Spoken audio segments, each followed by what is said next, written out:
Hey guys, my name is Lorissa. I'm a diamond leader with you. It works 10 tonight. I'm here to just kind of speak a little life into a couple of areas in our business that I really feel like we all need a little light shined on. I want y'all to drop in the chat for me really quickly if you are currently reading or currently listening to any sort of form of self-development. Find in the chat. If you are currently listening or reading to something, drop a one in the chat for me. Let me see how many people or yeses. That's fine too. Okay. All right. I got quite a few of them. That's good. That's excellent. That's amazing. For those of you who are not currently doing any sort of self-development, I want to share something with you that if you aren't growing, you're dying. I don't know if you ever heard that statement or that phrase before, and it kind of hit me a little hard the first time I ever heard it, but it's so incredibly true. Just because you graduate high school doesn't mean you know everything. Just because you graduate college doesn't mean you know everything. You need to continue to grow your mind in order to evolve and become better at what you do, what being the best version of yourself, the best mom you can be, the best wife you can be, the best sister you can be, the best friend that you can be. You have to continue to grow yourself. So it's not just about the business, but there are so many correlations to how you think to how you run your business. And that's why this special thing that we call network marketing is so stinking amazing. And why I love this company so much and the people in it is because they care so much about your mindset, about what are you think, what you're thinking, what you're putting out, what you're doing with your day-to-day actions. Okay, so let's scale to why I'm bringing this up in this particular set of mindset things I want to go over with you tonight. There's a gentleman by the name of Bob Helig, and if you don't know him, you need to know him. He has a podcast called My Virtual Upline, and that's a great place to start. He also has groups on Facebook, but he is literally a network marketing self-developer. Like, he's a self-developer for network marketers. Like, it's the special blend niche between that self-development that you need and also how to implement that in a network marketing style job or career business. So it's super special for us because it just is, it's custom made for us. And he's actually running a free 5-day training right now that you can get online. And it's about an hour, 45 minutes to an hour each day. And he's going over basically what he does in his program called Love, Serve, Grow. It's a very small scaled back version of it, of course, because it's free. But what I love about what he stands for is that, his marketing is called Love, Serve, Grow. And he comes at this from a point starting all the way back to thinking about you and what circumstances you're currently in, thinking about your stories or your beliefs that you start telling yourself as soon as that circumstance comes into your life. And then that circumstance starts those stories talking to yourself, that self-talk we have, which creates feelings. And then those feelings create your action. And then those actions create your results. So I love the fact that he takes this mindset all the way back to like the nitty gritty, the circumstance, the story, before you even send the message, before you even talk to the person. That you're like the people that are on our chicken noodle soup list, or not our chicken list, like our people that were scared to message list because they're not sure if they would want this. Like Hillary, for instance. Hillary Zimmerman is one of my people on my chicken list that I messaged that I was just like, oh no, she's no way she's gonna want this, but it just goes to show you that so many people do. And so many people we stop ourselves. So many people stop themselves from becoming successful because of these stories that they tell themselves. And he likes to call them red light stories and green light stories. And I mean, obviously, stop and go, real simple to follow there. But he had us do a practice, an exercise, and I would like you all to get a pen and paper if you've got one handy, and just write down um, first one thing in your life, and it doesn't have to be business related, but just something in your life that you've been really confident about, either a position, a past position maybe you've been in, or you're really confident as a mom or as a friend or as a, an advisor, or cooking, whatever it is, something that you feel really confident in, that if somebody was to come up to you and be like, hey, how do you do that, you would be able to like rattle it off in 5 seconds. Okay, that is something that you have a green light story about. You have a positive experience. You have a go-getter attitude about it. You are passionate about it. You're confident. You're good. You have this green light story coming to you every time this circumstance comes to mind. And I love all of these teachings. So I'll keep it rolling in. And what he had us do on day one was write down, something that we felt really confident in, and start to really think about what we tell ourselves when the situation arises. Like, and sometimes you have to put yourself sort of in these situations to really dig deep and figure out really what you're telling yourself. Because sometimes we do it subconsciously because we're on autopilot and we're just doing what we're used to doing. We're not even doing it without thinking, and that's not a good place to be. Can contest to that. I have wanted to put most everything on autopilot, and I've had to fight against that because I want to work in fast, easy ways, and I realized that that's not always the best way to be. There are certain things that can be streamlined, obviously, but not everything. And so as you're working through these green light stories and you're starting to think about this, and you're sort of embodying that feeling of that confidence of what you feel when you think about that particular situation, he wants you to just kind of hold on to that, if you will. And then the next day we talked about red light stories. And so I want you to write down something that you feel super insecure about, or that you think you're not capable of doing it, or you tell yourself that you're not worthy of it, or you just avoid it at all costs, or procrastinate completely around it because you just don't even want to go there. You don't see as many of those rolling in. Not everybody likes to admit or likes to think about even what those red light stories are. And that's part of the reason why I want to bring up that. Because for me, and I'm going to speak off of my own personal experience here, and hopefully you can relate or find something that within this that can relate to you in your life. But for me, my green light story I found was I was an optician for 18 years. And man, I knew everything about everything. I was the shit, man. You come to me and have a question about glasses, optical, lenses, what type of lenses, all of that. I had all the education. I had all of the knowledge. I went out on that sales floor. I never once looked at myself as a salesperson. I always looked at myself as an educator. And I just educated you on your options, and you made the best choice. I used to tell people that all the time because they used to say I was a good salesman. I'm like, no, I'm not a salesman. I'm an educator. But I had all the confidence in the world going out there because I knew that I knew the questions to that. Or I could go ask my boss real quick, who was in the back, who had even more experience than me, and I could ask her. And so that was my green light story. That was one of the things that I felt like I was like, okay, that's something I feel really confident in.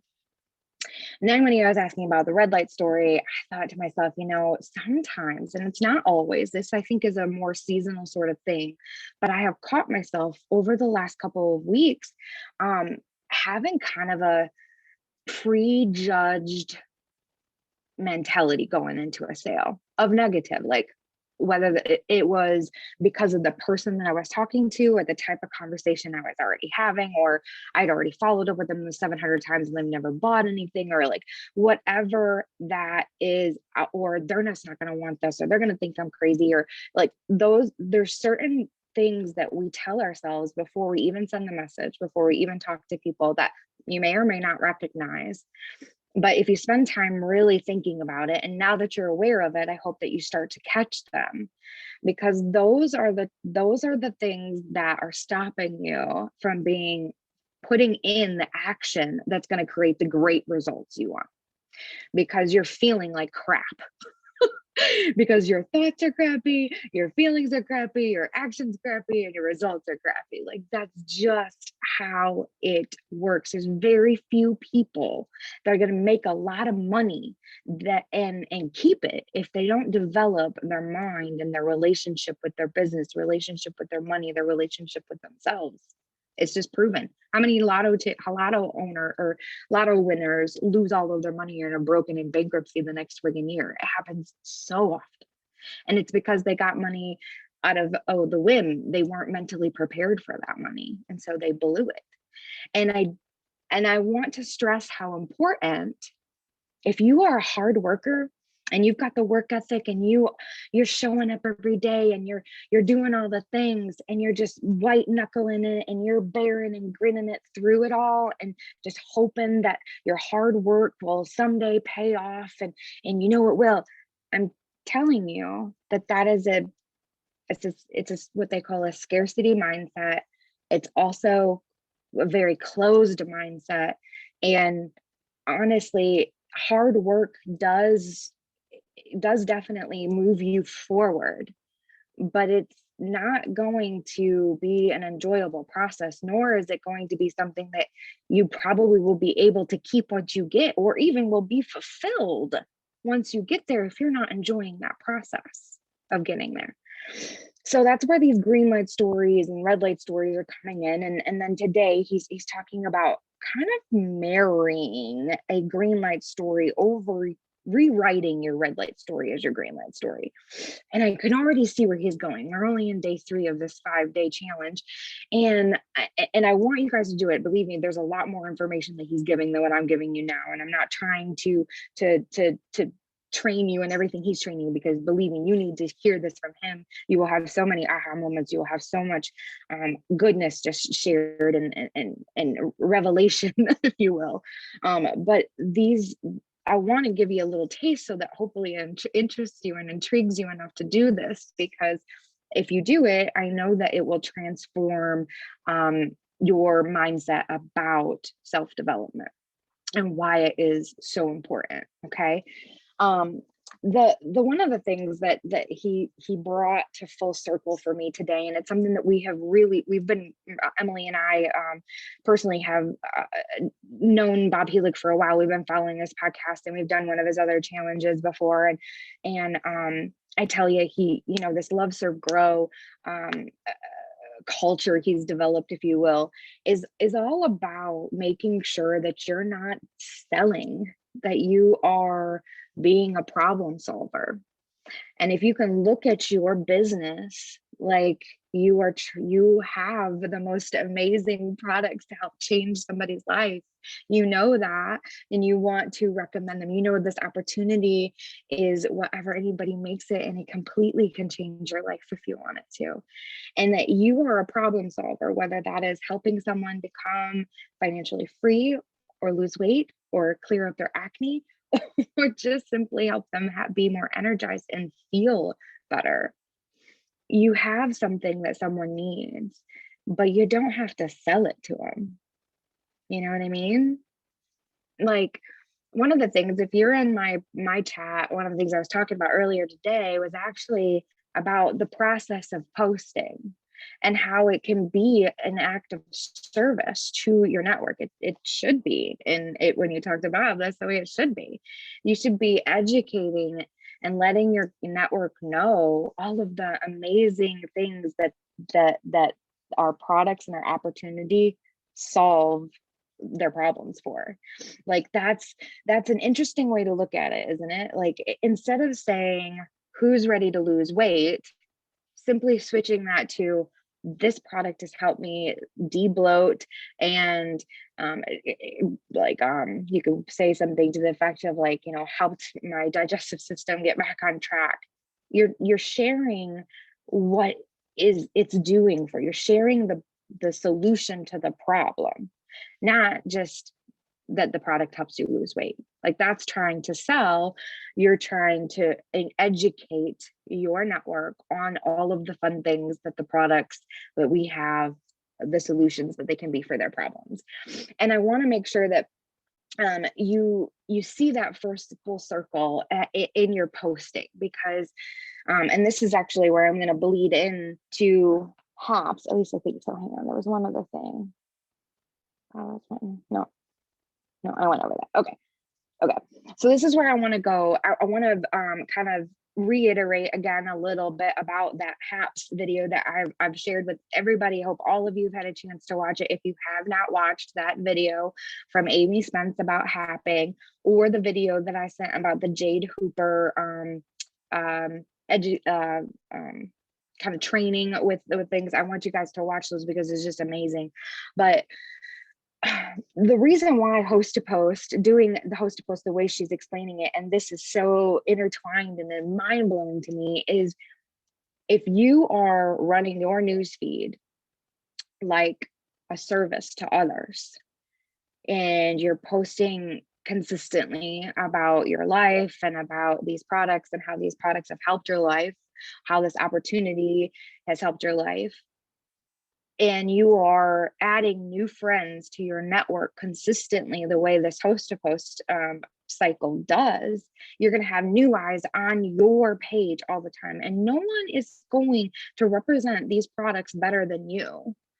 So I love that we have product host to post, and I love that we have opportunities and giveaway. We have an option and variety, but I love that the way that she explains doing host to post, it gets more people on a faster scale. And I've tested it. I went up 117 friends in 1 week doing it this way.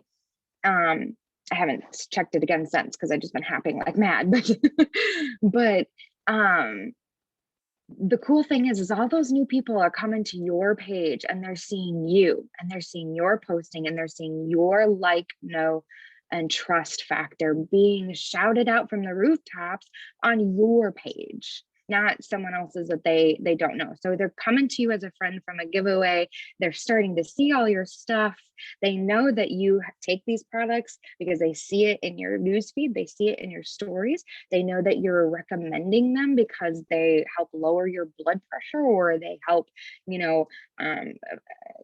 balance out blood glucose. Like you can share all of those types of things. And then on those days where you have shared about these products, after a couple of days, you can put those posts on there about, I'm looking for 5 people to try my cleanse, or if I need volunteers to try these gummies, those types of posts that you can put on, like the colored blocks and stuff.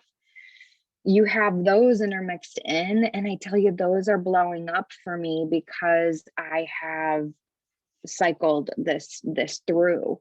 And I love it because if a bird's eye view, if your posting is on point, it doesn't have to be perfect, but it has to be informative, has to be real. I tell people all the time, take a picture of you and your coffee and how with your crazy kids running around, and how thankful you are for the energy this coffee is going to give you to deal with your day. You don't even have to you're not selling the coffee at that point. You're just talking about how amazing it is. And I think that we overcomplicate that a lot, but I want to make sure that I stress how important that really can be for you and your business, because it builds that no trust factor so much. So if you are addressing your network from a place of service, where you are excited, you want to be helpful, you want to educate and encourage and inspire people, you are going to so quickly build no trust factors where you're going to get unicorns and sales. You're going to get more people and more leads that are solid, that are more interested in your products by doing it that way than the old way of cold messaging and just trying to blatantly reach out to someone you don't even know and ask them to try your products. Because that's what network marketing was for a long time. And a lot of other companies still teach it that way. And I'm so proud to be part of a company that's ever evolving, ever just trying to never stay stagnant or think that they have it all figured out. that they're always constantly pushing us to evolve and move and change. And the culture for network marketing really is a place of service. And that's how you're going to stand out to your network, is by being that light, by being that voice, by being that inspiration, and coming at it from an educational, caring point of view versus it just being a sales minded point of view. So I hope that y'all got enough out of that, that it inspires you to get some self-development in you. I talk so much about, and this isn't just a one and done. This isn't just one book and you get through it and you've done your self-development. Like, no. Just think about all of the experiences you had from childhood, all those experiences that you had in high school, and how they have so profoundly affected you and your thought process. And now you're an adult living out in this world that have had even more compounded experiences that we look for, our brain will look for things to confirm what we're thinking. So if we're thinking bad thoughts, we're going to see bad things, we're going to get bad things. If we think good thoughts, we're going to seek good things, we're going to find good things. And if you've never been in business before and gone through business school and went through a marketing class or had any type of formal education, this is where you're going to get that. You can treat this like it's just a secondary thing, that it's not very important. But I promise you that if you put in the effort to do at least 15 to 20 minutes of this a day, every single day, like every day, I don't care what there's no excuse. Like I literally, and I think I'm going to do a contest for these. I believe in these earbud things so much. I have one in my ear all the time while I'm doing laundry or dishes, or it's quiet in the house for 10 minutes. I pop this in and I am listening to something. I am absorbing something. I am having, even if it's something I've already listened to before, because there's so many times that you miss things that you haven't, or a new revelation comes to you when you listen to it again. It's kind of like that. The same process that I can say something to you 500 times and then you hear it from somebody else, and some reason it makes it click. And that's why plugging into these Zooms is so incredibly important for your business. With the time that we take to share these things, it's not because we just want to hear ourselves talk. Believe me, there's plenty of other things that I can make other people listen to me talk. It's more about really bleeding into you, like as much as we can, helping you see the light. We can't do the work for you. Like that's just not possible. And nor do we want to, but we want to lead you to that big ocean of water that has the most abundance. You'll never be thirsty again, kind of ocean. But we can't make you drink it. We can come up with all the systems. We can help you, navigate through everything, but you have to do the work. And this is, if you are on our team, this is something we feel so stinking strongly about, that we literally put this on our non-negotiable 6 list that we do every single day.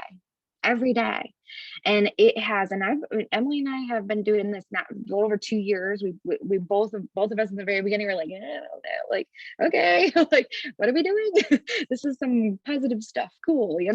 But we started, it starts showing you things about yourself and things start clicking. And when you learn about who God made you to be, when you start really digging deep into the things that you don't love about yourself, that you want to change, you just haven't ever, you just don't feel like it, because life's been crappy and it's handed you a crappy hand, and so you're just mad about it. Well, I want you to know that bleeds into everything else in your life, including your business.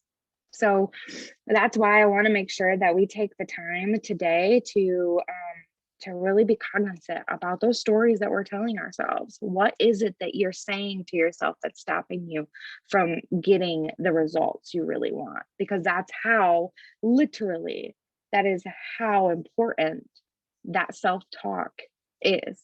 And so I just want to encourage you all to find Bob Helig on his podcast. This is a great place to start. He's going to help you with both the mindset and the business at the same time. And so I think that it would be a great environment to get into.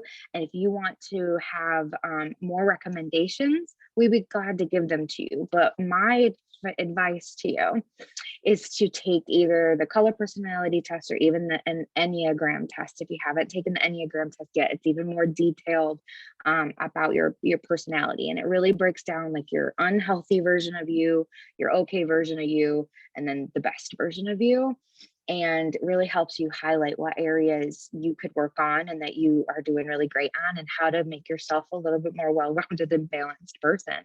And the cool thing about doing those tests is that you can actually Google self-development for your Enneagram number, and it will help bring to light certain self-development things. And all this crap, like 99% of the stuff that I consume is all free on the internet, guys. This is not something that you have to spend a ton of money in, although I do highly suggest, if you're a busy mom, to invest in Audible, the app, so that you can get, I think it's like one book a month is like $7.95 or something like that, and they'll even let you return it if you don't like it. So like if you don't like it, they'll let you switch it out for another one. But I highly suggest it, because then you can put these earbuds in and you can literally listen to just people just that are incredibly intelligent, that have been studying the mind for a very long time, and that really have a lot of value to bring to your life. So I just wanted to close it out with that. And then yeah, I think that's good. I want to go ahead and pray, but we can go ahead and stop the recording first.